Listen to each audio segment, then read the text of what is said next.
The traffic light on River Street turned red, and that's the only reason Winston Vitale ever saw her. Across the intersection, a woman had gone down hard on the wet pavement, tipped out of her wheelchair, her papers scattering into the slush. People walked around her.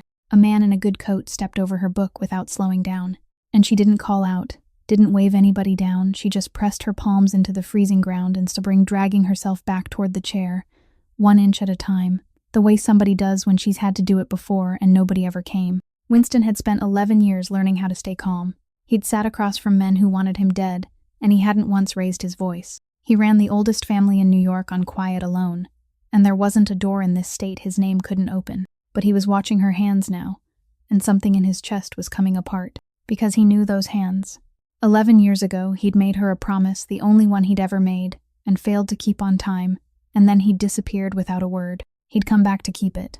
He'd spent the last 12 months looking for her himself, and every lead had gone cold, unable to fathom how someone with his influence across the state had failed to locate one woman in this quiet corner of upstate New York. Now here she was, 30 feet away, hauling herself across a sheet of ice while the whole city walked past. The most feared man in New York sat behind bulletproof glass and cried like a boy, not because of the wheelchair, because of the timing, because he'd just done the arithmetic on those 11 years, and the number that came back wasn't one he was ready to hear. Whatever had put her on that ground had happened while he was gone. And the truth of it, the truth he wouldn't learn for another 3 weeks, would cost him everything he'd built. If a story about a promise kept 11 years too late is worth your time this morning, go ahead and hit like, share it with somebody who needs it, and subscribe so the next one finds you. Now let's get back to that red light on River Street. The light turned green, and Winston didn't hear the horn behind him. Theo Rowan called his name once from the driver's seat, then stopped. Because at 38, after 11 years of following this man, he knew well enough that once Winston Vitale opened a car door, no one could hold him back. He stepped out into the lane of cars, crawling slowly over the slick pavement without looking left or right, without caring that a small truck had to slam on its brakes barely a foot and a half from him. The driver rolled down his window, ready to curse, saw Winston's face, then shut his mouth and backed up. Winston crossed the full width of River Street in 7 long strides, and by the 4th he had already realized something that twisted his insides tight. She wasn't looking at him. She wasn't looking at anyone. Her eyes were fixed only on the wheel, as though the whole world had narrowed to the exact distance between her hands and that metal rim, as though expecting anything from another person was something she had given up a long time ago. He stopped an arm's length away from her. In his mind were 40 different ways to lift a person and move them somewhere safe. Methods he had learned during the years when he still had to carry people through the dark, and his hand had already reached halfway toward her when he froze. He didn't touch her. Instead, he did something Theo, watching from the car, had never seen him do for anyone in all 11 years, not even for the most powerful people in the state. He knelt down. The knees of his expensive dress pants sank into the filthy gray slush, cold water soaking through to his shins, and he never once looked down. He lowered himself until his eyes were level with hers, not even half an inch higher, and only then did he speak, his voice low and slow, the voice of a man who understood that if he raised it even slightly, everything would fall apart. "May I touch you?" She went still, not the stillness of someone paralyzed by pain, but the stillness of an animal that has heard something moving in the brush.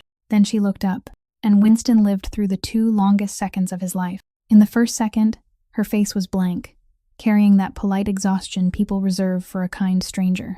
In the second, something passed through her eyes, so quickly it was like a door opening a crack and slamming shut again. And he knew with absolute certainty that she had recognized him, knew it the way a person knows they've been shot before the pain has had time to arrive. She didn't cry out.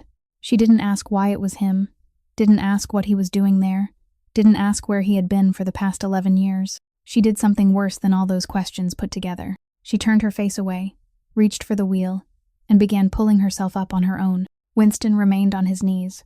He wanted to help her so badly that his fingers trembled, but she hadn't given him permission.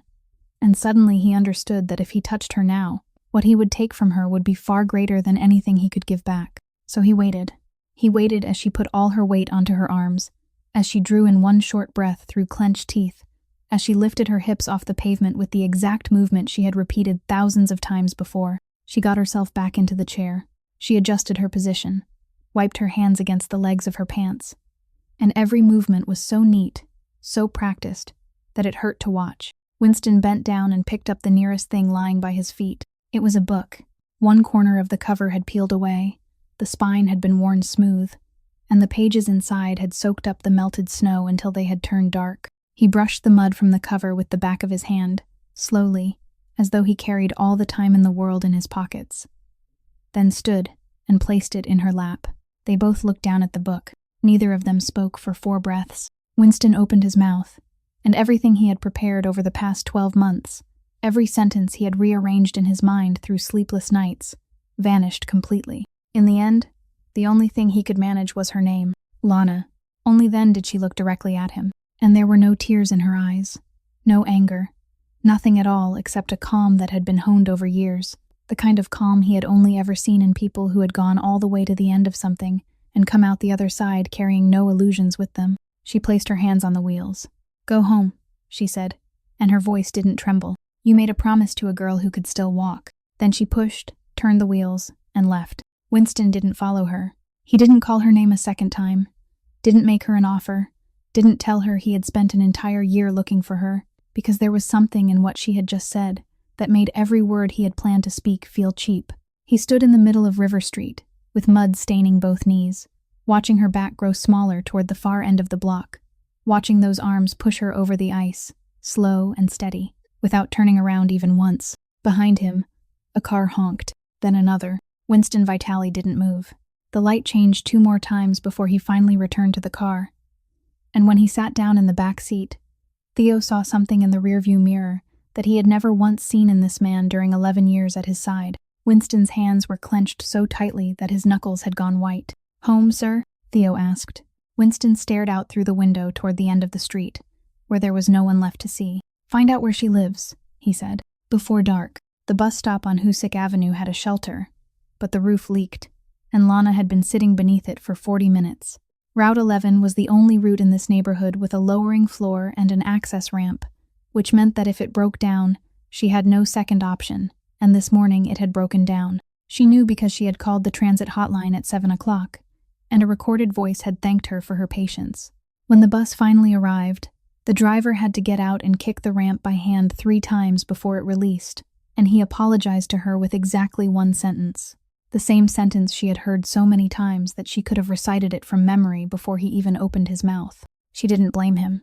She didn't blame anyone, because blame wouldn't get her to work a single minute faster. On the bus, she opened the book in her lap and let it air dry. The pages had wrinkled and curled at the edges, and the ink in several lines had bled into gray streaks. She looked at it for exactly 3 seconds, then closed it and slipped it into her bag, and during those 3 seconds, she allowed herself to think about the man who had placed it in her lap that morning, and then she stopped. Halloran Community Center stood at the corner of 4th and Congress, a 2-story red brick building constructed in 1921, and its only elevator had been broken for 3 months. A printed notice reading "Under Maintenance" was taped to the elevator door. It had been there since October, its edges curling upward and turning yellow.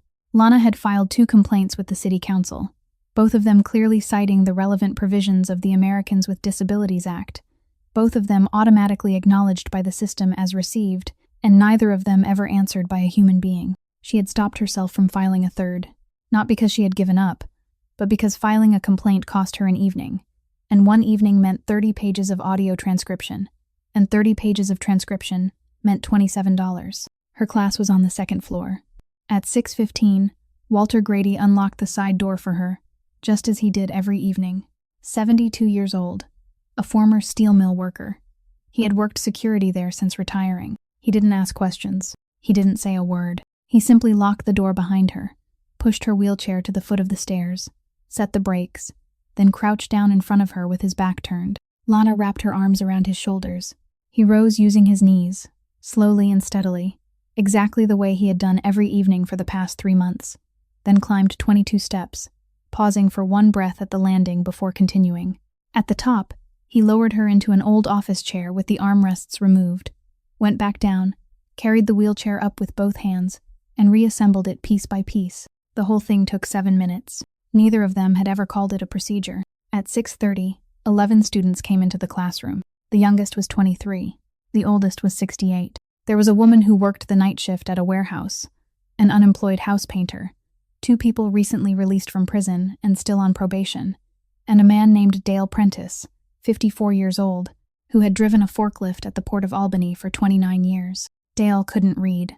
He had hidden it his entire life by asking his wife to fill out paperwork for him, by saying he had forgotten his glasses, by memorizing the shapes of the words on signs instead of reading them. His wife had died the year before. Lana had been teaching him for 8 weeks. That evening, she placed a blank sheet of paper and a pencil in front of him and didn't say anything. Dale held the pencil in his whole fist as though it were a hammer, and he wrote the letter D, then the letter A. He stopped for a long time at the letter L, his hand shaking so badly that the pencil stroke broke into 2 separate lines. Then he kept going until he reached the end. Dale Prentice, 13 letters.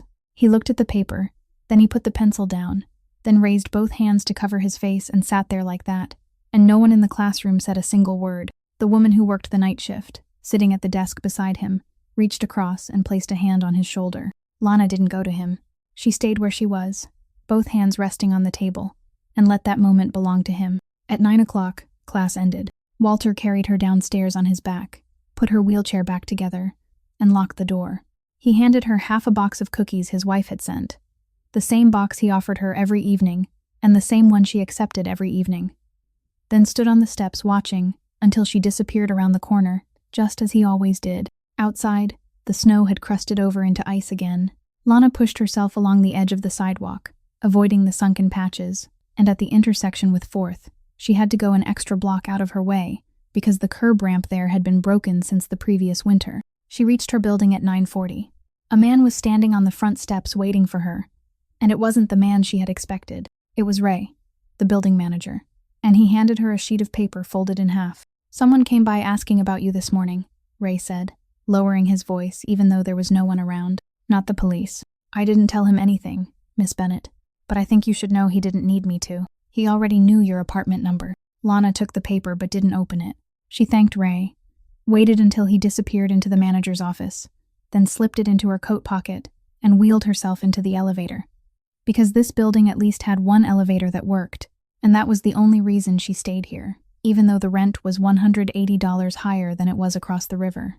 Her apartment was on the 3rd floor. She unlocked the door and heard the television playing an antiques auction program at full volume, and Grandma Nora was sitting in her armchair with her back to the door. "Grandma, I'm home." Grandma Nora turned around.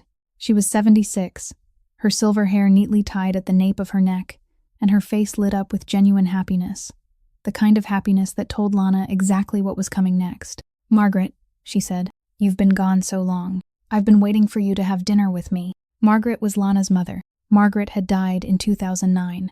Lana had learned that arguing was both useless and cruel, that dragging someone back into reality only frightened them for exactly 30 seconds before they forgot again, and that each time it happened, they seemed to lose a little more of themselves. So she wheeled herself beside the chair and took her grandmother's hand. "I've already eaten, Grandma. Have you eaten yet? You always say you've already eaten." Grandma Nora patted the back of her hand, gently reproachful. "You're too thin. Your father says you work too much." There was half a container of chicken soup left in the refrigerator. Lana warmed it up and fed her grandmother one spoonful at a time, while the television program moved on to a grandfather clock valued at $400, and Grandma Nora remarked that the clock wasn't worth anywhere near that much, and for those 2 minutes, she was entirely herself. Then she turned to Lana and asked how little Lana had been doing lately, whether she still called home often. Lana lifted another spoonful of soup. "Yes, she still calls." At 9:30, Grandma Nora went to bed. Lana checked the blister packs of medication, marked the calendar taped to the cabinet door, turned off the light in her grandmother's room, then went back to the dining table and switched on the only lamp in the apartment that was still burning at that hour. There was a stack of mail on the table. She pulled out the newest statement from Samaritan Medical Center, billing department, and looked at the number on the final line, $61,240. That was the portion insurance hadn't covered after the deductible, plus 2 spinal surgeries, plus 11 weeks of rehabilitation that the doctor had said were mandatory and the insurance company had said were not medically necessary. She was paying $400 a month. At the current interest rate, she had already done the math. She would finish paying it off when she was 47, assuming nothing else broke, assuming Grandma Nora didn't have to be hospitalized again, assuming this wheelchair lasted another 6 years, even though the manufacturer recommended replacing it after 5. Lana folded the bill and set it down, and she didn't allow herself to sit still for too long afterward, because she knew exactly what would happen if she did. She opened her laptop, plugged in her headphones, and opened the next audio file in the queue. Transcription work paid $27 for each completed hour of audio, and 1 hour of audio took 4 hours to transcribe if the sound quality was good, and the sound quality was never good. Tonight's file was the record of a school board meeting in the neighboring county. 17 people talking over one another, with someone's phone vibrating against the tabletop for 40 straight minutes. She typed 10:30, 11 o'clock, midnight. At around 1 in the morning, her fingers began to stiffen, and she stopped, rubbed her hands together, then kept going, because her hands were the only part of her that could still earn money, and she treated them the way a person treats a tool when there is no second one to replace it. At 2 in the morning, she saved the file and sent it off. Then she sat there in silence, and at last she took the paper from her coat pocket and opened it. There was only one handwritten line, the letters slanted and firm. "I won't come if you don't want me to, but I need to know you're okay." There was no signature, no phone number. Lana read it twice, then folded it along the exact same crease as before, and wheeled herself into the bedroom. Against the wall stood a low dresser. She pulled open the bottom drawer, the one that was hardest to reach, the one she had to lean sideways and brace one hand against the dresser just to open.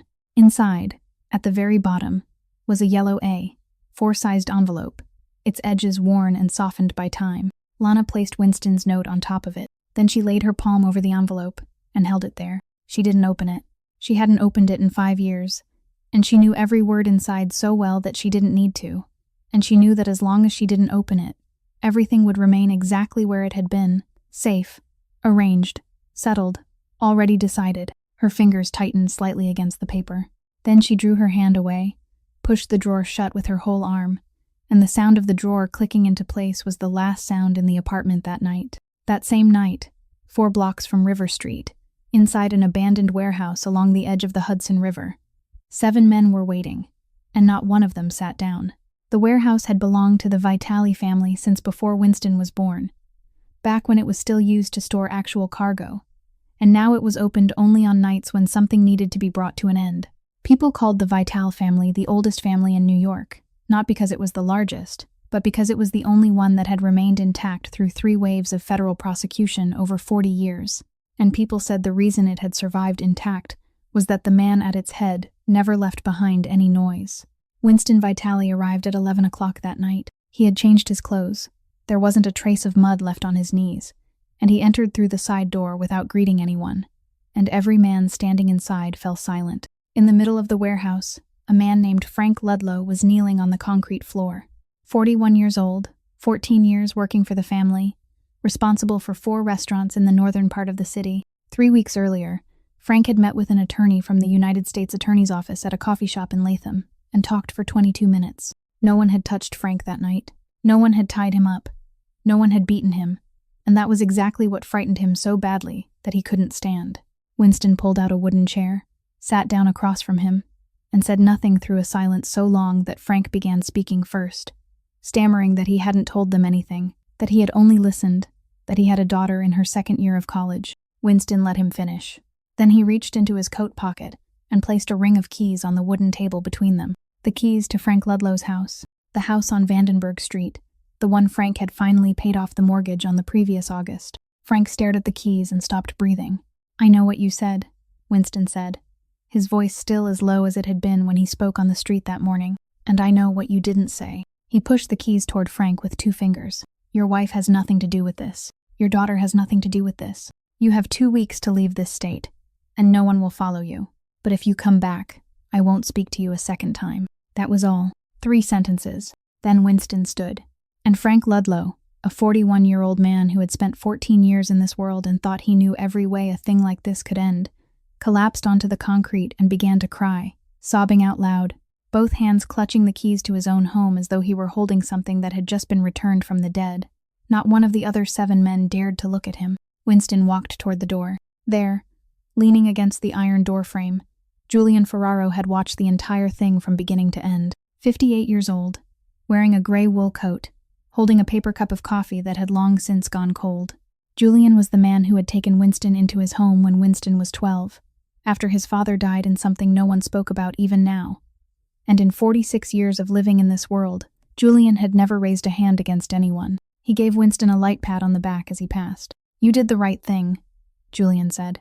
"Your real father wouldn't have done it that way. He would have chosen the faster and stupider way." Winston didn't answer. They walked out to the parking lot, two men in the freezing cold, and Julian turned up the collar of his coat. "Theo told me you got out of the car in the middle of River Street this morning," he said, without reproach, in the voice of a father simply asking after his son. "It was her, wasn't it?" Winston stopped. "Yes." Julian was silent for a long time. Then he lifted a hand and gently squeezed Winston's shoulder.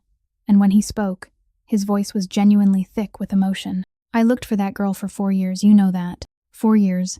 I had people search from Troy all the way down to Poughkeepsie. I hired 3 different private investigation firms. I paid people at the Vital Records office. I had no business paying, and there was nothing. Every trail went cold." He shook his head. "I started thinking she'd moved to another state. Or worse." He squeezed Winston's shoulder once more. "I'm glad I was wrong." Winston looked at him. Beneath the parking lot lights, Julian Ferraro's face was the face of the only man in the world who had raised him, who had taught him how to sit still, who had taught him that the strongest man in the room was the one who didn't need to raise his voice. Winston nodded once. "Thank you." Then he got into the car. Theo drove away, and on the way home Winston sat in silence, staring through the window, and for reasons he couldn't explain, Julian's words kept circling in his mind. 4 years. Every trail went cold. And Winston, searching with his own hands, had needed 12 months and found her because of a red light. He raised a hand to the back of his neck and rubbed it. There, just beneath his hairline, was a raised scar, about 1.5 inches long, faded with the years. He touched it out of habit, a habit he couldn't remember ever beginning, and just as he did every other time, he tried to remember where it had come from, and just as he did every other time, he couldn't remember. Theo Rowan had placed the sheet of paper on Winston's desk at 4 o'clock the previous afternoon, less than 9 hours after Winston had asked for it. On it were her full name, the address of the building on 9th Street, her apartment number, the name of the building where she taught, the time her classes began and ended, and the bus route she took. Theo had found it all with 3 phone calls and 1 visit to the state office that handled adult education teaching licenses, where every instructor's records were kept publicly, and anyone could look them up if they knew how to ask. Winston stared at the paper for a long time. Then he asked a question he himself didn't understand why he was asking. "Was this hard to find?" Theo frowned slightly. "Not at all, sir. Her name is in the state's instructor directory. Once you know what she does for a living, she's easy to find." Winston folded the paper and said nothing more, but something small and cold had just settled inside his chest, and he didn't yet have a name for it. At 7 o'clock the following evening, he stood outside apartment 307. He had been waiting in the hallway since 6:30 because he didn't want to knock while the old woman was sleeping, and he heard the television inside go quiet before the door opened. Lana didn't open it all the way. She opened it only as wide as her shoulders, one hand gripping the knob, and looked at him with the expression of someone who had known this would happen and had already had time to prepare for it. "My grandmother is asleep," she said. "Keep your voice down. I'm not coming in." "Good." He stood there. The hallway was narrow. One of the ceiling lights was flickering, and the man no one in the entire state dared interrupt couldn't find a sentence to begin with. "You didn't answer my note. You wrote that you wouldn't come if I didn't want you to," Lana said. "I didn't answer. That meant I didn't want you to. You came anyway." Winston took the blow without blinking. "I know." Then he reached into the inside pocket of his coat. He took out a small, faded cardboard box, the kind little jewelry stores in Troy still used 20 years ago, and opened it in front of her. Inside was a thin gold ring with no stone, its outer edge worn smooth in 2 places, from years of rubbing against the inside of a pocket. "I bought it with my first month's pay," he said. $310. I paid it off over 7 weeks. Lana didn't look at the ring. She looked straight into his face, and that was what made this so much harder. "You've carried it for 11 years? For 11 years. So how many cities have you carried it through, Winston?" she asked, her voice soft, almost curious. "Did you ever take it out? Ever set it on a breakfast table somewhere and think, not this week, maybe next week?" He didn't answer. "I'm really asking," Lana said, "because I waited too. I waited for the first 2 years like an idiot. Then I stopped. And do you know what's frightening? Stopping is a lot easier than waiting." Winston still held the box open in his hand.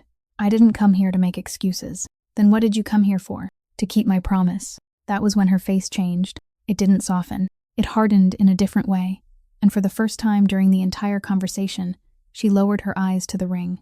She looked at it for a long time, and for those 3 seconds, something very young and very wounded moved through her eyes before disappearing. "Put it away," she said. "Lana, that ring belongs to someone who died 5 years ago." She looked up. She was 24 years old.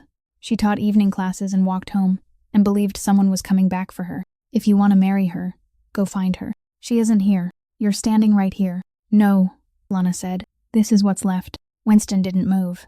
He didn't argue, didn't plead, didn't put his foot in the doorway, because there was one thing he had learned very early in life. Once a person managed to say something like that out loud, every word that followed only forced them to defend it harder. So he simply closed the box. "All right," he said, and Lana closed the door.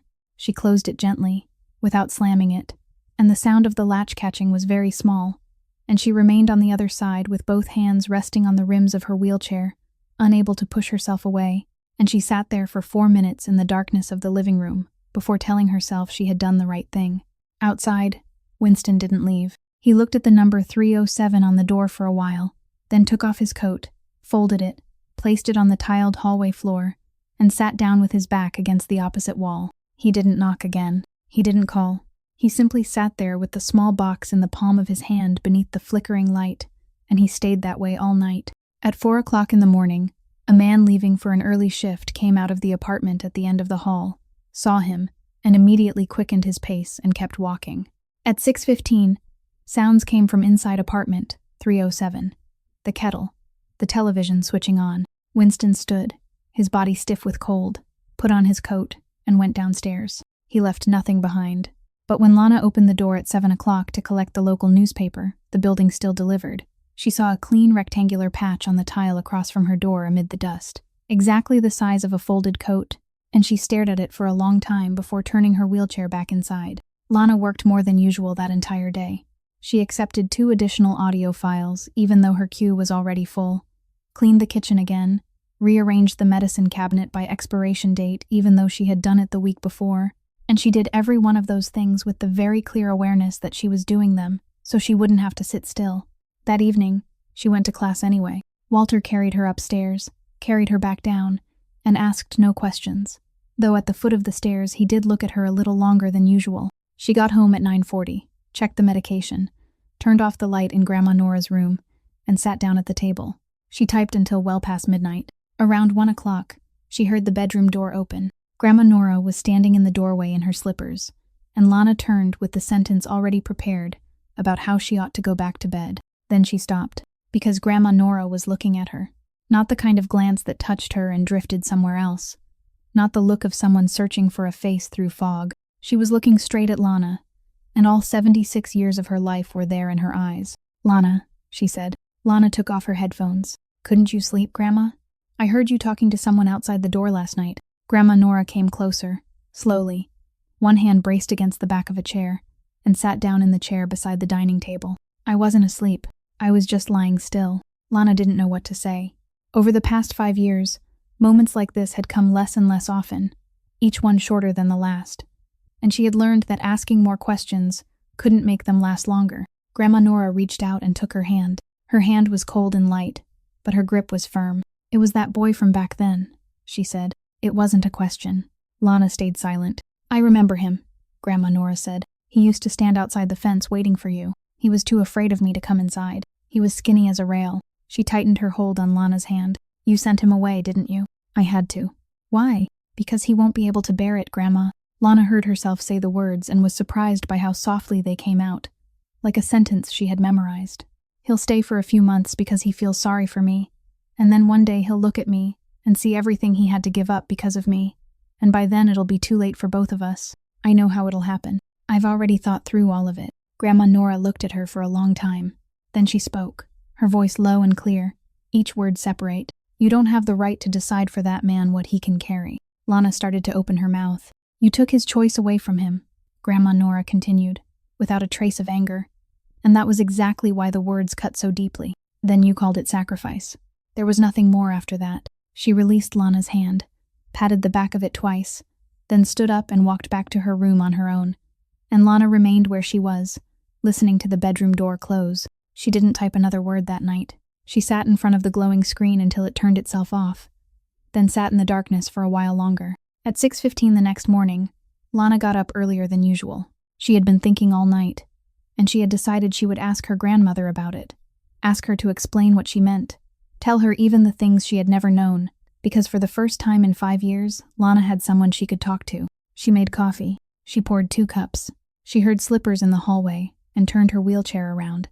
And she had already opened her mouth to say, "Grandma," when Grandma Nora stopped in the kitchen doorway. She looked at Lana, then she looked at the 2 cups of coffee on the table. Then she looked back at Lana, and on her face was a cautious, polite confusion. The expression of someone who had just found a stranger inside her home and was trying not to show that she was afraid. "Who are you?" she asked. "Are you the caregiver? My family didn't tell me anyone was coming." Lana couldn't answer at first. She sat there with both hands resting in her lap. And for those 3 seconds, she felt the whole of the previous night being pulled out of the world, as though it had never happened at all. "Yes," she said at last. "I'm here to help you this morning." "Oh." Grandma Nora nodded, visibly relieved. "That's good. Would you like some coffee?" "I made some." She pointed to the 2 cups Lana herself had just poured. "My husband will be home in a little while. He went out to get the newspaper. Her husband had died in 2003. "Yes," Lana said. "I'll wait." She waited until her grandmother sat down, waited until she picked up her cup, waited until she turned toward the window and looked outside the way she did every morning. Then Lana quietly backed her wheelchair away, rolled into the kitchen, turned her face toward the sink, and opened the faucet so the water would run. That was how she cried, without making a sound, both hands gripping the edge of the sink, her shoulders trembling in short waves, while behind her, the woman who had spoken the truest words Lana had heard in 5 years, drank her coffee, and waited for a man who had been dead for 23 years to come home with the newspaper. 3 days later, Lana arrived at Halloran Community Center at 6:15 and found the side door already open, with the sound of a power drill coming from somewhere inside. Walter stood at the foot of the stairs with the keys in his hand, and he didn't crouch down the way he did every evening. He simply nodded toward the far end of the hallway. The notice taped to the elevator door was gone. The doors were open, and inside, 2 technicians were reinstalling the control panel, while on the floor sat a crate of parts, still bearing the factory seals from a company in Albany. Outside the main entrance, the ramp leading up to the front steps, the concrete ramp that had been missing one corner since the previous year, and was so steep that Lana had always needed someone to push her, had been torn out completely. In its place now stood new wooden framing, half again as wide as the old ramp, with handrails on both sides, and even a level landing midway up. One of the workers told her they would pour the concrete the next morning, that the entire job had already been paid for in advance, and when she asked who had paid for it, he only shrugged and said he just took orders from the contractor. Lana didn't need to ask anything else.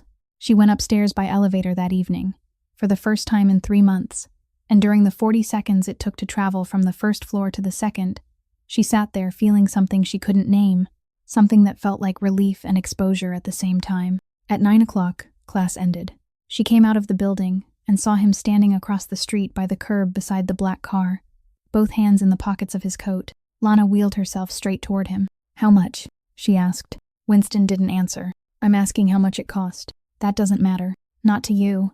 Her voice rose, and she heard it rising, and she couldn't stop it. "Do you know how many complaints I filed about that building?" 2.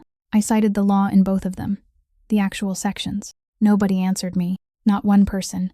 Then you show up, and 3 days later everything gets fixed, and I have to stand there while people ask me who I am that I know someone like you. Her hands tightened around the rims of her wheelchair. "I don't want favors, Winston. I'd rather climb those stairs on Walter's back for the rest of my life." "I know. You don't know anything," she said. "You think you can buy back 5 years with an elevator?" Winston looked at her for a moment. Then he spoke, his voice no louder than before. "I didn't fix it for you." Lana stopped. "I fixed it for the other 11 people," he said. "There's a 71-year-old woman in your class. She climbs 22 stairs every night, then has to sit and rest for 10 minutes before she can even begin learning. I sat in the hallway one evening and counted. There are 4 people in that building who have trouble walking, and none of them use wheelchairs. So none of them were counted as disabled in your complaint." He paused. "You think that elevator is a gift I gave you? It isn't. It's something that should have been working 3 months ago, and it wasn't, because 11 people taking an evening class weren't important enough for the city council to bother discussing." Lana said nothing. She sat beneath the streetlight with both hands still resting on the rims of her chair, trying to find something to throw back at him and finding nothing. And the worst part was realizing that she wasn't angry because he was wrong. She was angry because in 5 years, No one had ever said that to her. "I still don't want you coming here," she said at last. "I know," he answered. Then he opened the car door, got in, and told Theo to drive. And he didn't look back at her once, and Lana remained there until the taillights disappeared completely at the far end of Congress Street.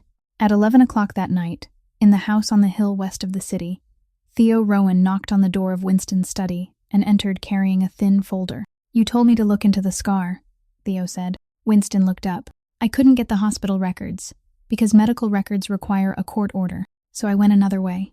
I searched New York State Police traffic accident reports within about 25 miles of Troy, then filtered them against every date you were absent from the work logs 5 years ago." He placed the folder on the desk. There was one. Winston pulled it toward him. It was a copy of a New York State Police report from the Troy station, an injury accident form. The location was listed as Route 7, near the intersection with Brick Church. Vehicle involved: a small materials truck. Injured person 1. Male, approximately 30 years old. No identification. Transported to Samaritan Medical Center. Injured person 2. Female. Winston reached the date line, and his hand stopped. March 14th, 5 years earlier. It was the only 24 hours in his entire life that contained nothing he could remember. 24 hours he had always believed he had spent sick somewhere. 24 hours Julian had once explained by saying, "You had such a high fever you don't remember any of it." He turned to the second page, the witness statement section. There was a block of text 11 lines long, and on the very first line, where the witness's name should have been, there was a thick stripe of black ink covering it completely, so heavy that the paper beneath it had buckled. Winston sat motionless for a very long time. "Sir," Theo said quietly, "this isn't a public copy with personal information redacted. Public copies are redacted digitally. Someone took a black marker and covered this name on the original document in the archive." Winston placed a finger on the blacked-out line. "You don't black out the name of a witness," he said. "You black out the name of someone another person wanted erased." Winston didn't tell anyone about the black streak of ink. He locked the folder away in a drawer, told Theo to keep digging, and the following evening, he did something Theo had thought he would never do again. He went back to Halloran Community Center, but this time he didn't stand across the street by the curb. At 6:35, 5 minutes after Lana had begun class, the classroom door opened, and Winston Vitale walked in, took off his coat, and sat down at an empty desk in the last row. Everyone in the room turned to look. The unemployed house painter stared longer than the others. Lana stood motionless at the front of the room for 3 seconds, and she had exactly 3 choices, every one of which would force the other 11 people to witness something that had nothing to do with them. So she chose a 4th. She continued teaching. Winston stayed until 9 o'clock. He didn't say a word. He didn't look at her in a way that would make anyone else notice. He opened the workbook they had handed out and followed along, and when Lana passed his desk during individual practice, she glanced down and saw him working through basic algebra, 1-variable equations, and he had gotten the second problem wrong. He came back the next evening, then the evening after that. By the 4th night, no one in the class turned around to look at him anymore, and the woman who worked the night shift at the warehouse had asked to borrow his eraser. By the 6th night, Dale Prentice had moved down to sit at the same table with him, and Lana caught fragments of a conversation about forklifts. Lana didn't know what to do with any of this. She had prepared herself for him knocking on her door, for him offering money, for him sending flowers or sending lawyers, and she had an answer ready for every one of those things. She had no answer for a man who sat quietly in the back row and did his homework. On the 8th evening, after class had ended and everyone else had gone, she picked up his workbook and looked through it while he stacked chairs. "You never finished high school," she said. "It wasn't a question. You dropped out when you were 15. "I know." She set the workbook down. "Back then you told me you'd go back. You said once things settled down, you'd get your diploma." "I remember. It's been 11 years, she said, and she meant for the words to come out cold, but they didn't. They came out almost like teasing, and both of them heard it. Winston stacked the last chair. Then he walked over to her table, reached into his coat pocket, and placed a book on the surface between them. Lana looked at it, and something inside her chest seemed to drop. It was a paperback novel. Its cover faded almost completely of color, its spine worn smooth and split across in 3 places, the back held together by a strip of clear tape that had yellowed with age, with another newer strip laid over it. All 4 corners of the cover had been rounded by years of friction. Inside, the pages were thicker than they should have been, because they had been wet and dried again more than once. "You kept it," she said. Winston didn't answer. He didn't explain how many places he had carried it through, didn't tell her that it had stayed in his pocket on nights when he had been afraid to sleep, didn't say anything at all about what keeping it had meant. He simply placed it there and stepped back. Lana opened it. On the first page, in the rounded, careful handwriting of an 18-year-old girl, there was one line. Read slowly. This book is longer than you think. She stared at those words for a long time. Then she turned the pages, and she saw pencil marks in the margins. Not the kind of notes a student would make. Underlined sentences, crooked question marks, and on one page near the end, 3 words written in the clumsy block letters of someone who wasn't used to writing. She didn't read them. She closed the book. Have you finished it yet? She asked. No. 11 years and you still haven't finished it? I read slowly, Winston said. You told me to read slowly, and Lana laughed. It escaped before she could stop it. A short, rough sound, almost nothing more than a hard breath, and she raised a hand to cover her mouth immediately, as though she had just dropped something and broken it. But the sound was already there. Winston stood looking at her, and he didn't smile back, didn't say anything, didn't step closer, because he understood very well that this moment was as thin as paper, and anything he did now might tear it. So he simply stood still. Lana lowered her hand. Her face had returned to normal, but something around her eyes hadn't. Go home, she said, and this time her voice didn't sound like a door closing. Walter is waiting to lock up. Winston put on his coat. He had reached the doorway when she called his name. Winston. He turned. She pushed the book across the table toward him with 2 fingers. Take it with you. You haven't finished it yet. He looked at the book. Then he looked at her. All right, he said, and he picked it up. And the way he held it made Lana turn her face away. Downstairs, Walter Grady was waiting at the foot of the stairs as he did every evening. He looked at the man coming down first, then looked up toward Lana waiting at the top, and he said nothing. But when he carried her down that night, he stopped at the landing to catch his breath a little longer than usual, and he said only one thing. He's been coming for 8 nights now, Miss Bennett. Then he continued down the rest of the stairs. On Thursday afternoon, Lana arrived at the center 2 hours early to grade practice exams, and the building was almost empty. She was sitting alone in the second-floor classroom when there was a knock at the door. 3 polite taps. The man standing in the doorway was close to 60, wearing a gray wool coat and holding a hat in one hand. He didn't step inside right away. He waited until she nodded, then entered, and he pulled out a chair across the table from her rather than sitting beside her. And every one of those details had been carefully calculated to make her feel safe, which was exactly why a chill ran down Lana's spine. Miss Bennett, he said, my name is Julian Ferraro. I think you've heard my name before. She put down her pen. No, sir. Then that's good. He smiled, and the smile looked genuinely warm. I raised Winston from the time he was 12. His father died. His mother had already left by then, and I was the one who brought him home. I think of him as my own son. He placed the hat in his lap.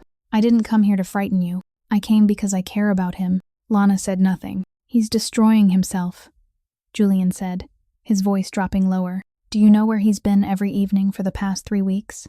He's been sitting at that desk doing 7th grade homework, while 4 people are waiting for him to make decisions about matters where, if he chooses wrong, someone pays the price. He doesn't sleep. He doesn't eat. He's missed 2 meetings that no one has missed in 40 years. He looked at her. I don't blame you. I know you didn't invite him here.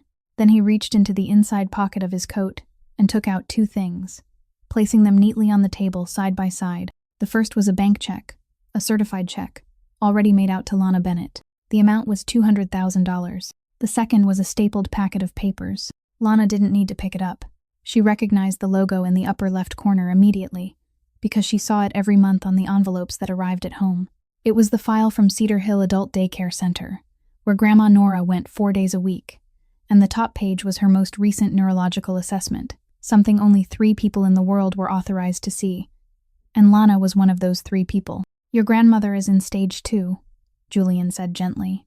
When she reaches stage 3, you won't be able to care for her by yourself anymore. You'll need residential care. In this county, the decent places run $9,200 a month. The places her health insurance covers have 3 staff members for every 40 beds. He pushed the check slightly closer. This is enough for 4 years.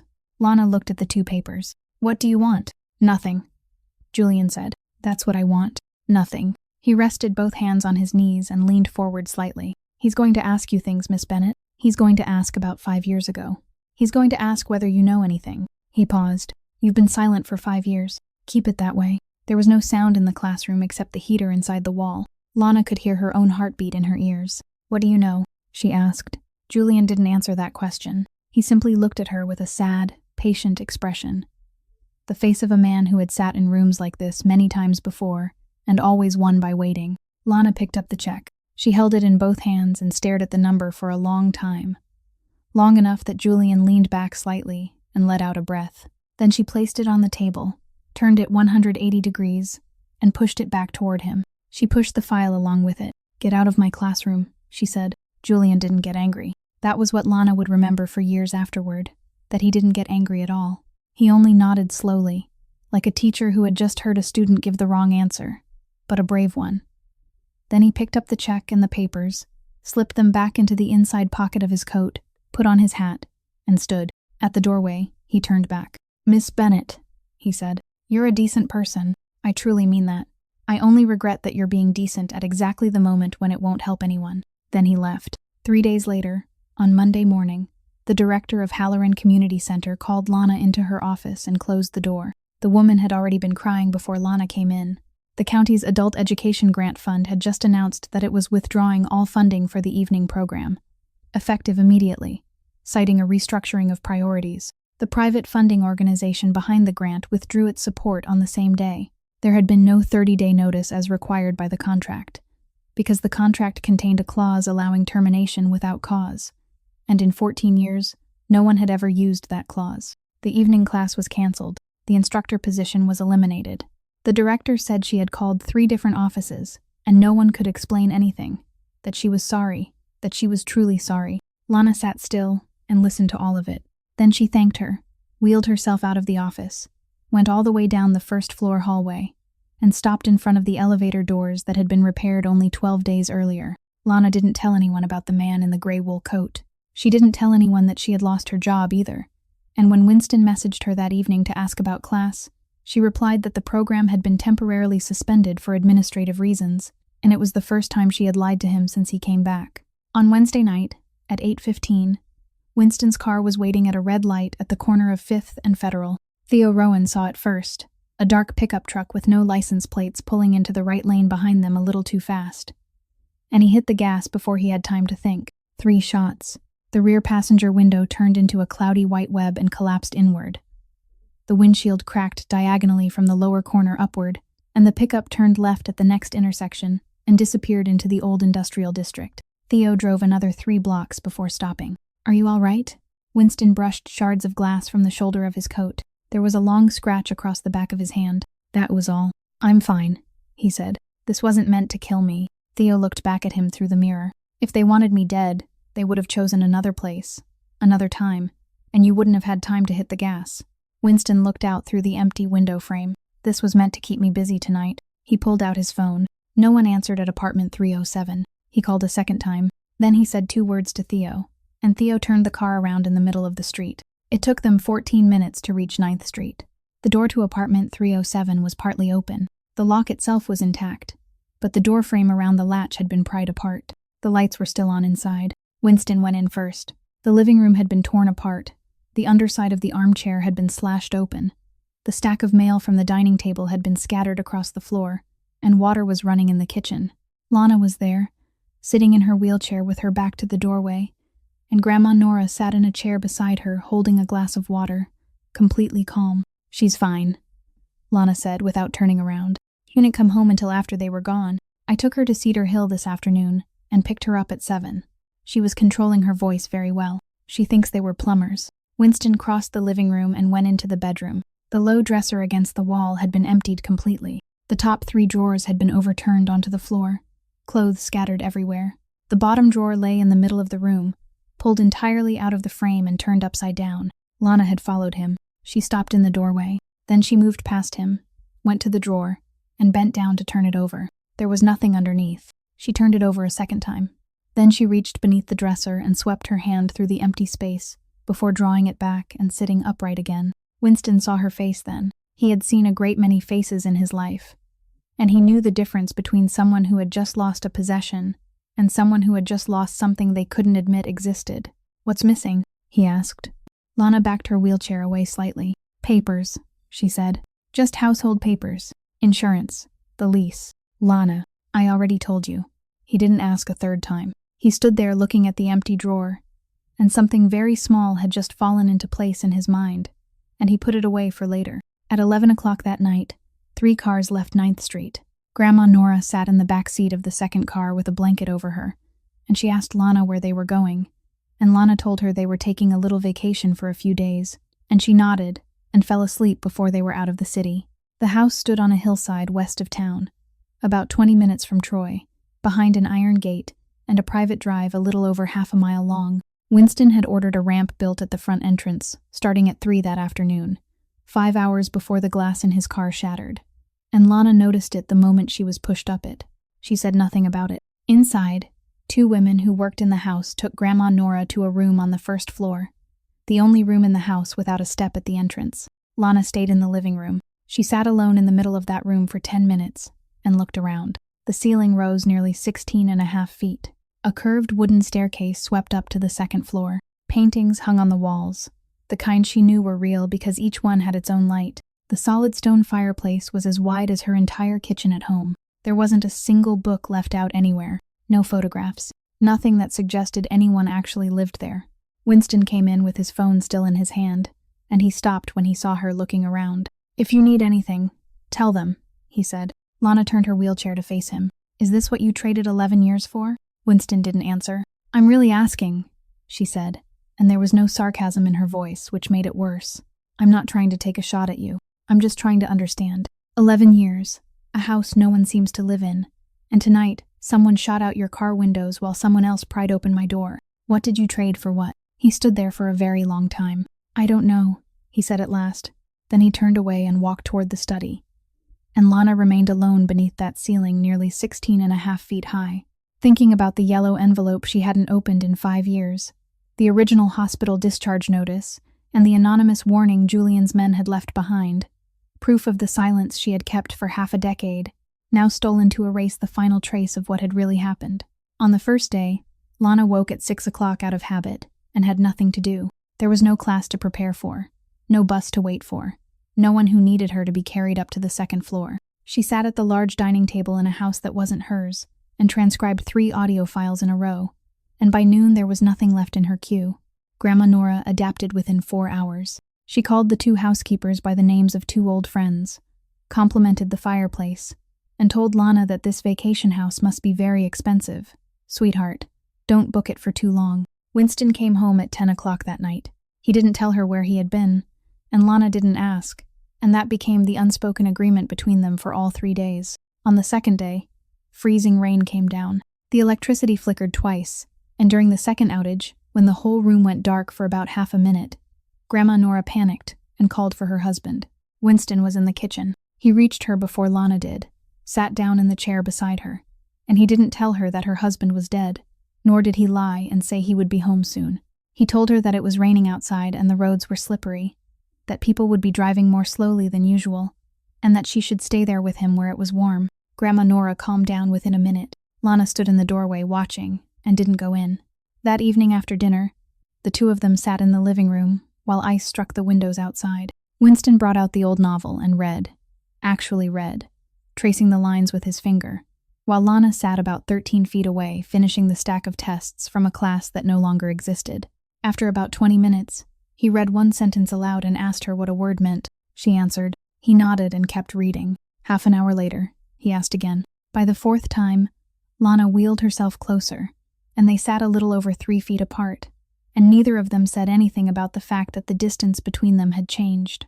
On the 3rd day, in the afternoon, Lana was in the kitchen when Winston came in to wash his hands. He had just returned from outside, his coat wet, and he bent over the sink to clean the scratch on the back of his hand. And when he leaned forward, the collar of his shirt fell open slightly at the front. The ceiling light shone directly onto the spot.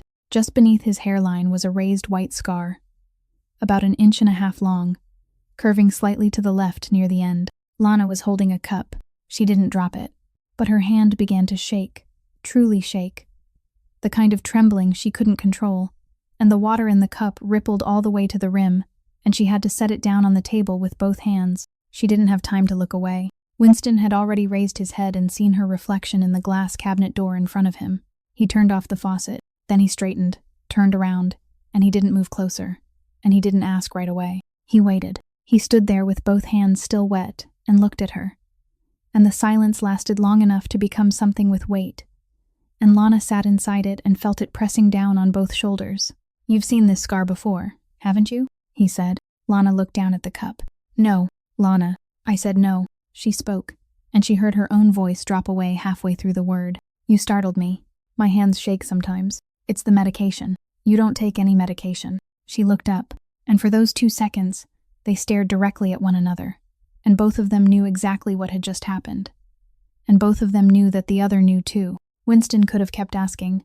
He could have asked 10 questions, and by the third one she would have broken. He didn't. He took the towel, dried his hands, folded it, hung it back up, and said, "All right." That was all. Then he walked out of the kitchen, but at the doorway, he stopped with his back still turned to her and added one more sentence, his voice as low and calm as ever. "I'm not going to rush you.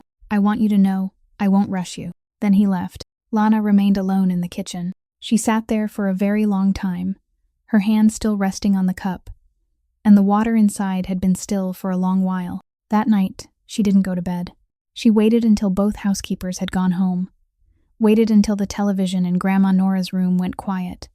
Waited until the light beneath Winston's study door went out sometime close to 1 in the morning. Then she wheeled herself into the living room and stopped in the middle of the darkened space. Outside, the freezing rain had eased.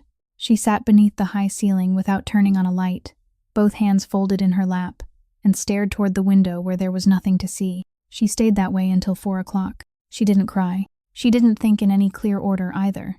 Didn't arrange sentences. Didn't rehearse what she would say. She simply sat there. And in that darkness, something was moving very slowly toward the surface. Something she had held down for 5 years with the full weight of herself. And for the first time she realized she no longer had enough strength to keep it buried. At 4:10, Lana wheeled herself to the front door and opened it.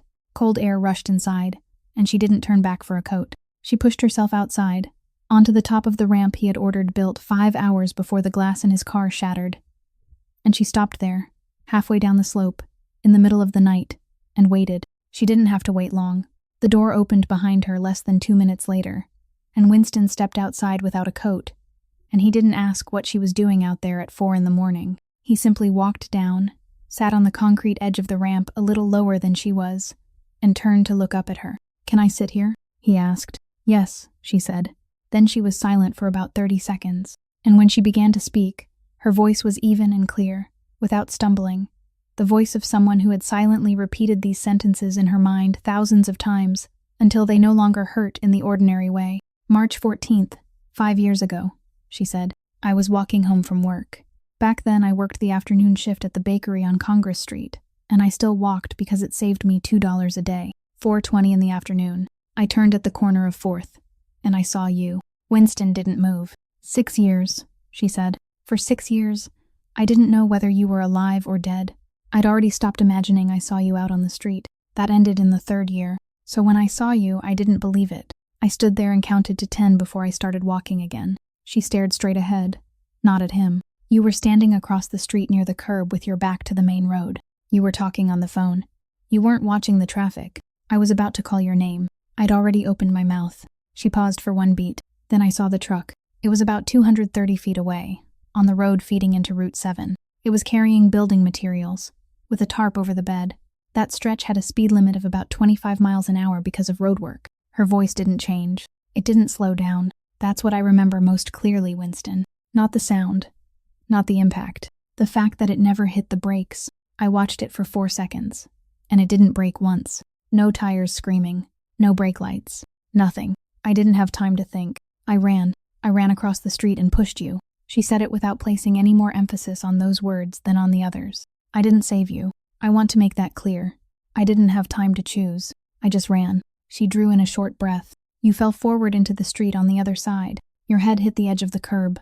I saw that, and then I didn't see anything else. I woke up at Samaritan. I don't know how many days later.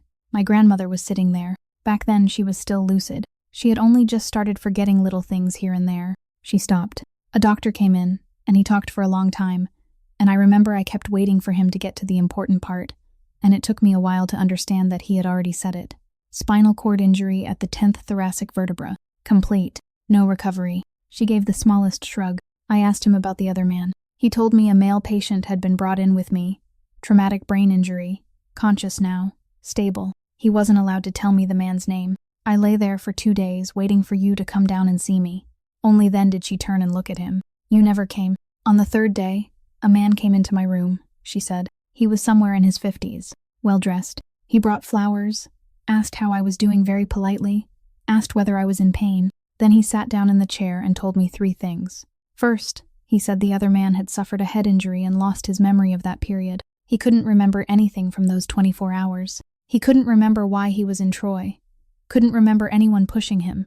Couldn't remember anyone standing across the street. The doctor said that part wasn't coming back.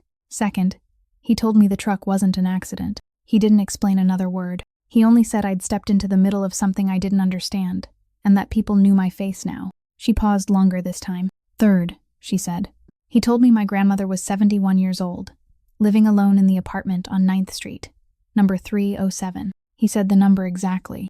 Then he told me that if I said one word to anyone about what happened on the afternoon of March 14th, my grandmother wouldn't live through the week. He didn't threaten me, Lana said.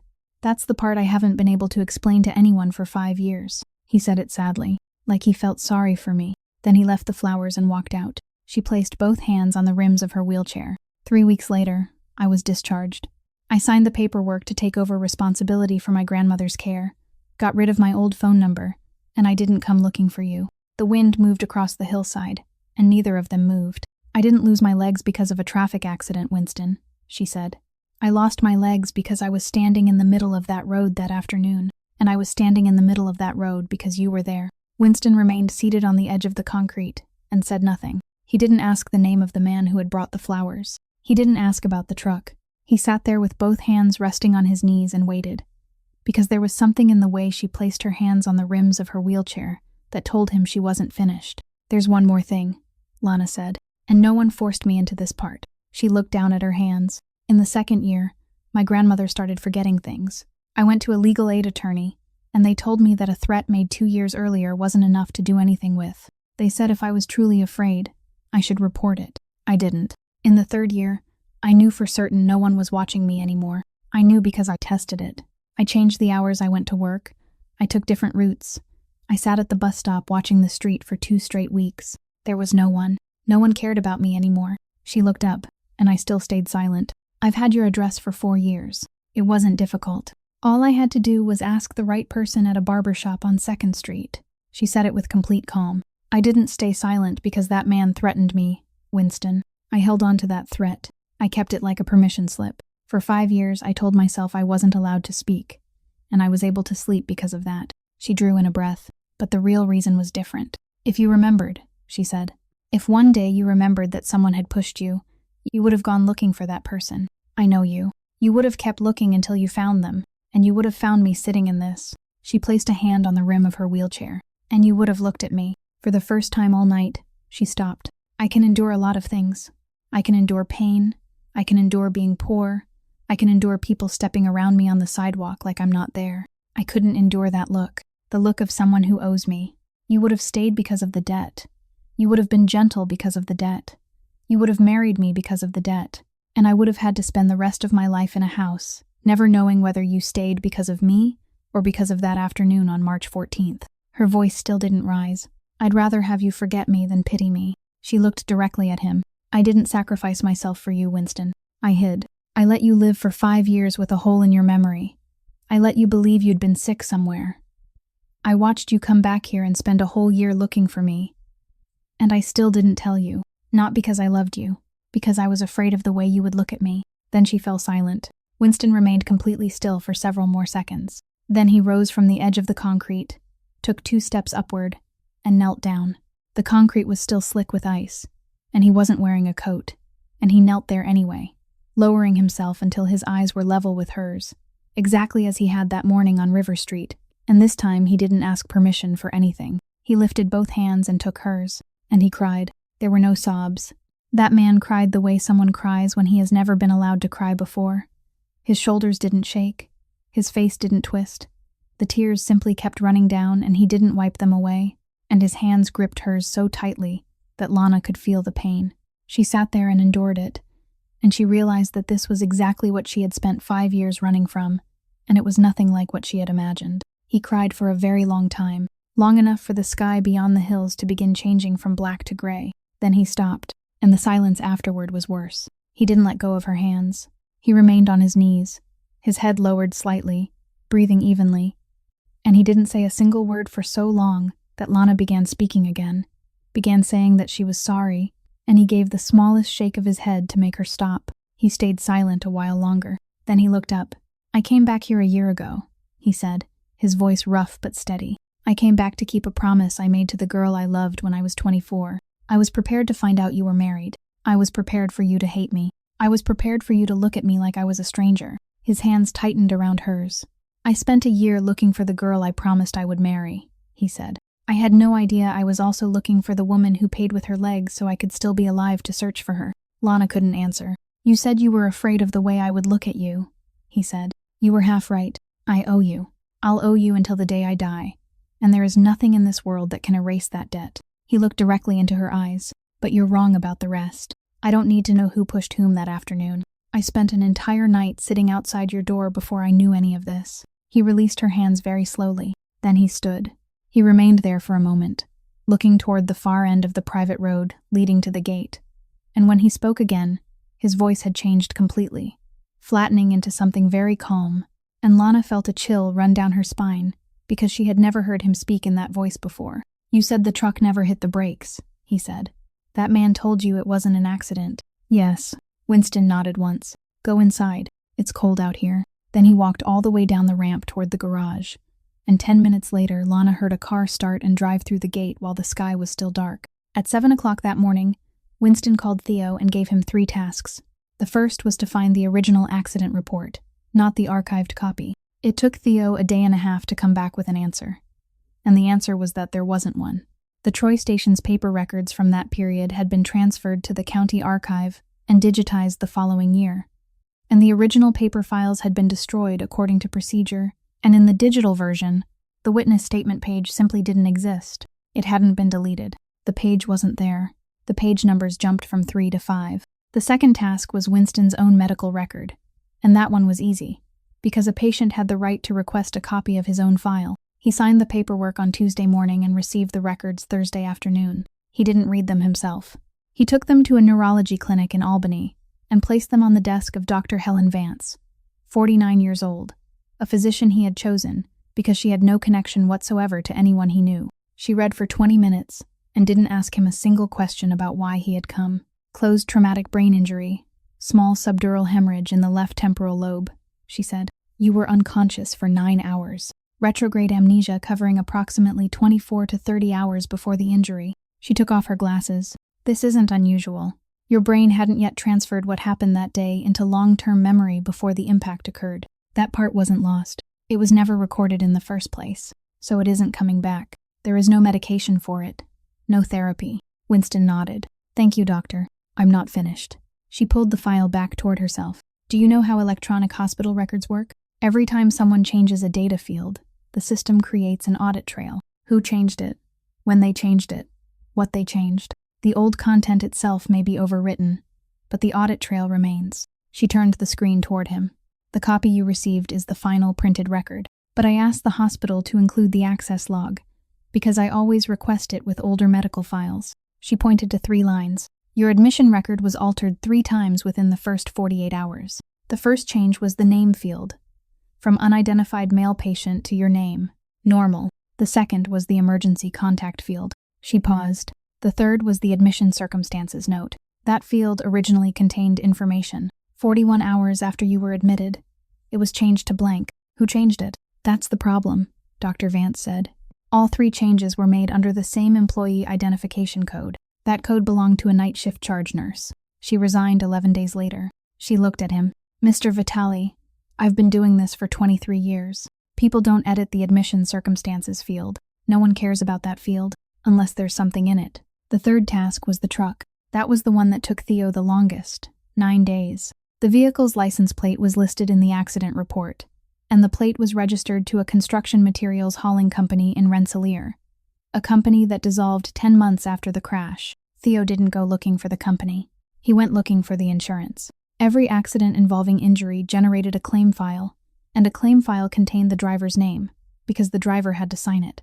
It took him 6 days to identify the insurance carrier, and another 3 to find a former claims adjuster who had worked there, a retired man living in Colony who still kept copies of the cases that, in his words, made him sick to his stomach. This one was among them. He remembered it for 2 reasons. The first was that the insurance company paid the entire claim within 19 days, with no dispute and no negotiation. Something he said he had never seen happen once in 28 years on the job. The second reason was the driver. That bastard never apologized, he told Theo.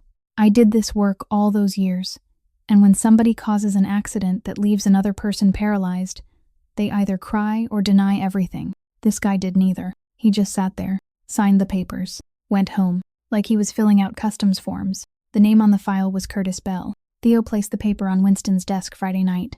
61 years old. His commercial driver's license was revoked 4 years ago because he failed to pay the renewal fee. No permanent address since last year. He turned to the second page. I found him through his prescriptions. He's been filling high-dose opioid pain medication at a pharmacy on State Street in Schenectady every 2 weeks, prescribed through the oncology department at Ellis Hospital. Theo looked up. Pancreatic cancer. Stage 4. He's staying at a weekly motel on Broadway, room 9. They say he can't really go anywhere anymore. Winston stared at the paper for a long time. He didn't ask Theo who had paid for that truck, because he knew that if he asked that question now, Theo would answer with a name, and he wasn't ready to hear any name from someone else's mouth. You're going alone? Theo asked. Yes. Sir, if he agrees to talk, the statement of a dying man won't mean anything in court unless it's recorded. Winston stood and reached for his coat. Then bring the camera. Room number 9 was at the end of the second-floor hallway, and the door wasn't locked.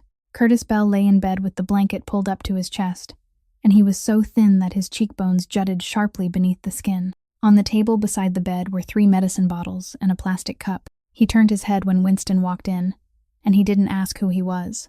He looked at him for several seconds, then closed his eyes and let out a long breath. I know your face, he said. Winston pulled over the only chair in the room and sat down. Theo stood at the foot of the bed, set the camera on top of the dresser, and switched it on. Do you mind? Winston asked. Curtis Bell looked at the tiny red light on the camera. No, he said. I've been waiting 4 years for this. Then he began to talk, and he spoke for 14 straight minutes without needing a single question, his voice breaking now and then when he ran out of breath, but never once hesitating. His name was Curtis Allen Bell, born in 1965, and he had driven trucks for 22 years. That February, he owed $47,000 in gambling debts to 3 different places, and one of those places had already started coming to his house. Someone approached him, not one of the creditors. A well-dressed man somewhere in his 50s who bought him coffee at a place on 5th Street. The man told him that every dollar of the debt would disappear, and there would be another $30,000 in cash on top of it, in exchange for one job, one afternoon, one stretch of road, one truck he wouldn't have to worry about registering or insuring. All he had to do was drive, and not touch the brakes. He told me nobody was going to die, Curtis Bell said. Those were his exact words. He said it was only meant to teach some kid that he shouldn't be wandering around out there by himself. He said just hit his legs, enough to put him in the hospital for a few months. He opened his eyes and stared at the ceiling. I believed him. I needed to believe him, you understand. $47,000. He told the rest more quickly. How he had sat in a parking lot waiting for 40 minutes. How someone called him and told him exactly when to move. How, when he turned onto that stretch of road, he saw a woman running across the street, and he lifted his foot, meaning to hit the brake, and then he didn't. I didn't brake, he said. I had 4 seconds, and I didn't brake. That's the thing I carry with me. Not you. You're still walking. It's that girl. Winston sat perfectly still. Who paid you? He asked. Curtis Bell turned his head and looked at him. I don't know his name. I swear to you. He never told me. He took a breath, but I met him 4 times. The last time was in the hospital parking lot, when he gave me the rest of the money. He wore a felt hat, gray wool coat. He spoke very politely, asked me how I was feeling. He stopped. He called the man I was supposed to hit my boy. The room went silent. I asked him why, Curtis Bell said. That last time. I asked him why he'd do something like that to one of his own, and he sat there in the car looking outside for a while. Then he told me the kid was planning to throw everything away and come back here to marry some waitress. He said he'd spent 30 years building that house. He closed his eyes again. Then he said, put him in the hospital for a few months, and when he gets back on his feet, he'll think differently. Winston didn't move for the next 2 minutes. Then he stood, and he did something Theo hadn't expected. He pulled the blanket higher over Curtis Bell where it had slipped down from one shoulder. "Do you need anything?" he asked. The man in the bed opened his eyes and looked at him, and finally, he began to cry. "Tell her for me," he said. "Tell her I had 4 seconds." On the drive back, no one spoke until they were past Rotterdam. Then Theo spoke from the driver's seat. "Sir, there's one more thing. I meant to give it to you last night, but you'd already left." He reached toward the passenger seat and passed a hardbound ledger over his shoulder. The visitor log from the gate at the house. "Security keeps them for 7 years. I went through everything, from the day you came back up to now." Winston opened it. A sticky note marked a page near the end of the first quarter of the book. March 14th, 4 years earlier. Exactly 1 year after that afternoon. Not a day more. The entry was written in ballpoint pen at 10:40 in the morning. Female, wheelchair, no appointment. Requested face-to-face meeting. Entry denied. In the approval signature column were 2 initials and a surname, written in a slanted hand so familiar that Winston had seen it thousands of times on thousands of pages over the course of 23 years. J. Ferraro. Winston stared at the line for a long time. Then he turned back 1 page to the movement log for that day and found the entry recording the time he had left the house. 11:15. He had been in the study all morning. The study looked directly onto the front grounds. From that window to the iron gate was 50 feet. He closed the ledger and rested it on his lap. "Theo," he said. "Yes, sir. Do you remember when I asked whether she was hard to find?" "I remember. It took you 9 hours." Winston looked out through the window, and his voice didn't rise, didn't break. "And it took him 4 years, and he couldn't find her." He rested a hand on the ledger. "For the past 5 years, I haven't been the boss at all, Theo. I've been a puppet sitting in the chair." The call came at 2:10 the following afternoon. Cedar Hill Adult Daycare Center called Lana to confirm that Grandma Nora had been picked up at 1:45 under an emergency medical transfer order, bearing a notarized power of attorney clause, that the courier had presented valid legal identification, and that they were calling per protocol to confirm the discharge.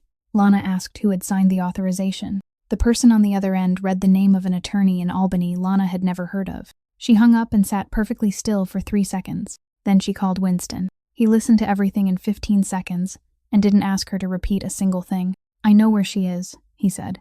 "She's all right, Lana. He won't touch her." "How can you be sure?" "Because that's not how he works," Winston said. "She's leverage. Leverage has to stay intact if you want to use it." He paused for 1 beat. "Stay at the house?" "No." The warehouse by the river had 2 doors, and Winston entered through the side door as he always did. Inside, beneath the only light still burning, Julian Ferraro sat on a wooden chair with both hands resting on his knees, and he looked up when he heard the footsteps. There was no one else in the warehouse, not a single person. "The old woman is at a nursing lodge 12 minutes from here," Julian said immediately, without greeting him. "2 of my people are watching her. They're letting her watch television. She doesn't know anything. She thinks she's there for a routine appointment." He took a slip of paper from his pocket and placed it on the wooden crate in front of him. "That's the address. You can send someone to get her right now if you want." "I'm not keeping her." Winston didn't pick up the paper. "You know, don't you?" Julian said. "Yes." The 58-year-old man nodded, and there was nothing on his face that looked like fear, only exhaustion. "I spent 30 years building this house," he said. "Your father died because he was hot-headed. I picked you up out of his backyard when you were 12 years old, and you didn't shed a single tear. And I knew that day you were the one who could hold together what he had ruined." He looked at Winston. "Then 5 years ago, you called me from Chicago and told me you were done. You said you were coming back to Troy, marrying that girl, living a different life. You told me as if you were talking about the weather." His voice trembled slightly, then flattened again. "I didn't try to kill you. I never planned that.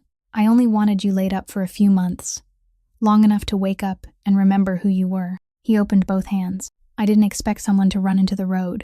Winston stood there for a long time. Then he reached inside his coat and drew his gun. Julian didn't move. Winston didn't raise it. He held it in one hand, hanging at his side, walked over to the wooden crate, and set it down on the surface about a handspan from the slip of paper. Then he stood there with both arms hanging loose and looked at the gun resting on the wood. He knew every foot of this warehouse. 11 years earlier, he had slept in the far corner behind a stack of pallets for 3 months, and an 18-year-old girl had brought him bread every night after her shift and sat beside him reading aloud, because he read slowly. He had made his promise to her in this exact place. The sound of wheels moved across the concrete floor. Lana came through the side door alone, pushing her wheelchair, her hair wet from the rain. and stopped about 13 feet from the two men. She looked at the gun on the crate. Then she looked at Winston. "Winston," she said. He didn't turn around. "Look at me." He turned. And Lana spoke in a very calm voice, the same voice she used at the front of a classroom. "I didn't run into that road so you could become the thing that ran over me." The entire warehouse went silent. Winston stood there looking at her, and inside his head was everything 23 years had taught him, and all of it was saying the same thing, and it was simple, and it had always been the answer before now. He reached out. He picked up the gun. Then he removed the magazine, pulled back the slide, let the round in the chamber fall onto the concrete with a metallic clink, and placed all 3 pieces separately on the wooden crate. "Theo," he called. Theo stepped in through the doorway. "Call Attorney Delaney. Tell him to contact the United States Attorney's Office for the Northern District of New York, whoever is on duty tonight. Tell him I want a meeting before 8 o'clock tomorrow morning." He turned toward Julian. "You stay here with Theo. No one touches you." Julian looked at him, and for the first time that entire evening, his expression changed. "What are you doing?" "I'm turning you in," Winston said. "I'm turning over everything. Over 2 decades of family records, names, accounts, all of it." He didn't raise his voice at all. "And I'm turning myself in too." Julian shot to his feet. "Do you understand what you just said? You go to prison. I go to prison. 40 people go to prison." "I know. For what?" Julian nearly shouted. And it was the only time in Winston's life he had ever heard the man raise his voice. "For that girl?" Winston looked at him. "Because I sat in that chair for 5 years and thought I was powerful," he said. "That chair couldn't protect a 76-year-old woman from a forged authorization form. It couldn't protect her from a truck. It couldn't protect me from you." He picked up the slip of paper with the address on it. "Anything that can't protect anyone isn't power, Father." Grandma Nora was brought back at 11 o'clock that night. She had dozed off in the car and woke when they reached the house, and she complained that the clinic had kept her waiting far too long that day. And Lana said, "Yes, Grandma, go get some rest." She never knew anything had happened. The agreement was signed on an April morning in a windowless conference room in Albany. Winston Vitale pleaded guilty to 2 federal charges, turned over the complete archives spanning decades of the family's illicit operations, and agreed to cooperate fully with the prosecution. In return, he received 14 months in prison, the lowest sentence the prosecutor could recommend for someone in his position. Julian Ferraro was indicted on 19 counts, including hiring someone to inflict bodily harm, and he pleaded not guilty, and his trial lasted 11 months. Every illegal operation connected to the Vitale family ended within 6 weeks. 4 restaurants and 2 transportation companies were legitimate assets that had paid their taxes in full for 20 years, and the court allowed them to remain. Winston transferred all of them into a trust before entering prison, and the attorney read the name of the trust aloud before Winston signed. Bennett. On the morning he reported to begin his sentence, Lana drove him to the gate. She sat in the car with her hands resting on the rims of her wheelchair and said that 14 months really wasn't that long, and her voice faltered on the final word. Winston opened the car door, then stopped. "You waited 11 years for me," he said. "This time, let me be the one who waits." Then he went inside. Lana visited him every 2 weeks, exactly 40 minutes each time, and she never missed a single visit. Halloran Community Center reopened its evening classes in September, and by January of the following year, the building had a new name, Bennett Center. Lana Bennett became its director, and the first thing she did wasn't open more classes. She took out the 2 old complaints she herself had filed, the 2 complaints no one had ever answered, and used them as the model for creating a citywide accessibility review program for Troy. She went with an engineer and a representative from the County Disability Advocacy Organization, and over 14 months, they inspected all 211 public buildings, measuring every ramp, every doorway width, every button height. The program paid the full cost of renovations for places that couldn't afford them, asked for nothing in return, and put no one's name on a brass plaque. By the end of the second year, 37 buildings in Troy had new ramps, 19 locations had repaired elevators, and Route 11 had added 2 more evening runs. Walter Grady was put in charge of maintenance. At 74, he inspected every ramp once a month, using a wheelchair borrowed from the center, because he said measuring with a ruler didn't tell you a damn thing. One day, a local reporter asked him what he thought about the man who had paid for all of it, the man who had just gotten out of prison. Walter was tightening a bolt on a handrail. He didn't look up. "That boy had money, people, guns, everything," he said. "The bravest thing he ever did was get out of that chair." The wedding was held on a May afternoon in the backyard of Bennett Center. There was no church, no banquet hall, There were 83 people, including students from the evening classes, old neighbors from 9th Street, and Dale Prentice, in a borrowed suit, holding the birth certificate form he had filled out by himself for the first time in his life. Grandma Nora sat in the front row. That day, she couldn't remember the groom's name, but she knew something happy was happening, and she applauded from beginning to end. Lana wheeled herself down the ramp, the same ramp he had ordered rebuilt that winter before everything changed, with no one pushing her, her arms moving steadily around the rims. Winston waited at the bottom. When she reached him, he knelt down, lowering himself until his eyes were level with hers, for the third time. Then he took the worn paperback from his pocket and placed it in her lap. "I finished it," he said. "It took 11 years. He took her hand. "I won't promise that I'll always know what to do. I promise I'll never decide for you what you can handle, and I'll never look down at you again. I'll stay at your eye level until the day I die." Lana looked at him for a long time. Then she spoke loudly enough for everyone in the backyard to hear. "I lost 5 years being afraid of being seen. I thought I needed to be fixed. I didn't." She placed a hand on the book. "I never needed to be healed. I only needed someone who knew how to look at me the right way." Lana never walked again. She didn't need to walk again for her life to have value, and that is exactly what this story is meant to leave behind. The first lesson is that a person's dignity doesn't live in their legs. It lives in whether the world around them is willing to make room for them, and sometimes a concrete ramp can give someone back more than any words of comfort ever could. The second lesson is that loving someone doesn't give us the right to decide for them how much they can endure, because when we take away another person's right to choose, we take away the most precious thing they possess. And the third lesson is that real strength isn't measured by what we are capable of destroying, but by what we are capable of protecting, even when protecting it means losing everything. If this story touched your heart, please give it a like, share it with someone you think may need to hear it, and subscribe to our channel so another meaningful story can find its way to you each day. How did this story make you feel? And in your own life, have you ever met someone who truly knew how to see you for who you are? Or have you ever made a choice for someone you loved without letting them choose for themselves? Please leave a comment. We genuinely want to hear the things that live deepest in your heart. May you and your family always have good health, happiness, and peace in your lives each day. Goodbye for now, and we'll see you again in the next video.